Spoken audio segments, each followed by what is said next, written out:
I flip open the flap and head down the plastic hallway. It's eerily quiet, the way it always gets before a bad dust storm hits, and I shiver a little. It's cold on Mars, colder than you can even imagine. The average temperature here is negative 81 degrees, and believe me, that's pretty darn cold when you have to go to the bathroom in the middle of the night. On the trip here, I read a book called Red Mars by this guy, Kim Stanley Robinson. It's this famous science fiction book written a long time ago about what Mars might be like for the first colonists. In it, the Mars colonists live a pretty comfortable life in these beautiful domed cities that have amazing views of the surrounding landscape. He made it sound not half bad, actually, and then I got here. Which is why I guess it's called science fiction and not reality. But Mr. Robinson did get the part about the dust right. See, the dust on Mars is so superfine, so microscopic, that it blows right through all the plastic tents we live in. The plastic keeps the air in and the UV rays out, but not the dust. I don't know why. And it's everywhere. In your eyes, in your ears, in your hair. Even your belly button. Most of the people who live here seem to get used to it, but not me. I mean, how do you get used to finding dust up your nose every morning? Not to mention, it's impossible to get the taste of it out of your mouth, rusty, like you're losing a tooth. I take the tunnel that leads to the Sojourner. Since there's nowhere to go and nothing to do here, everyone can usually be found there after dinner. It's not like they have much of a choice. It's the only bar on Mars. The place is packed, and when I open the door, a blast of warm air hits me. The bar itself is a long piece of one of the early shuttles that came to Mars. It only made one trip, and then it blew an engine. It was a lousy shuttle, but it's a pretty cool bar. Sammy the bartender is polishing the surface with a wet cloth when I grab a stool. He nods when he sees me. "Hey, Georgiana, how's it going?" My real name is Georgiana, but I prefer Georgie. Not that it matters. I've learned that people pretty much call you what they want. Okay. The usual? The usual is a cherry cola, but I have other ideas tonight. After all, in a few short hours I will be 15. No, I say, looking around. I put my elbows on the bar and try to look casual, like I've done this before.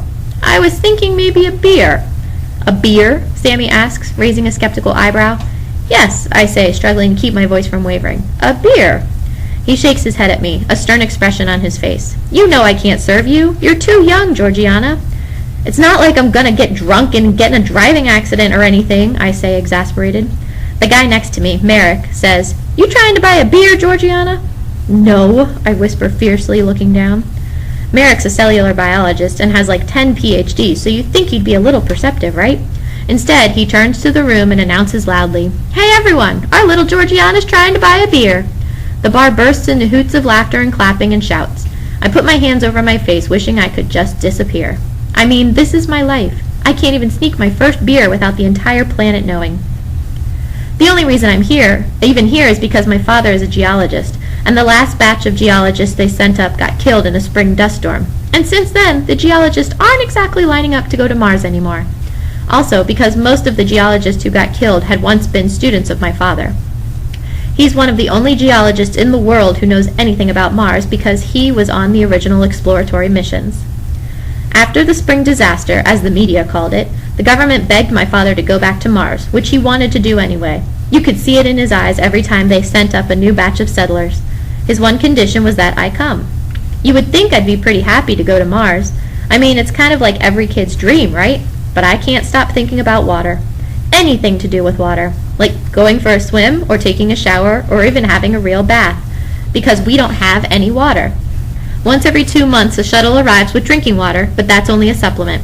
See, our main source of water is from recycling. You got it. We recycle everything. The water you spit out when you brush your teeth, the leftover water from washing dishes, even when you pee. It all gets filtered and put back into the system, and everybody gets a daily ration. It tastes awful, and there's never enough to do anything more than take a sponge bath. Trust me, there's a good reason we're always wearing hats in the television broadcasts. That's why my father's here in the first place, to find water. The geologists who died in the spring disaster were near the south polar caps looking for water when the dust storm hit. It's not as easy as you'd think to find water. Some whiz of a scientist told NASA that they should follow the water. That is, follow the scientific evidence of where it's been before to find new water. Unfortunately, they think this planet was once covered with an ocean, so that's a lot of territory to cover, which is why they need the geologists. Once they find the water, they can start fixing up the planet.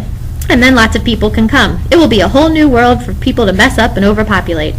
I know we're here for a good reason, but speaking from personal experience, who cares about saving mankind when you can't wash your hair?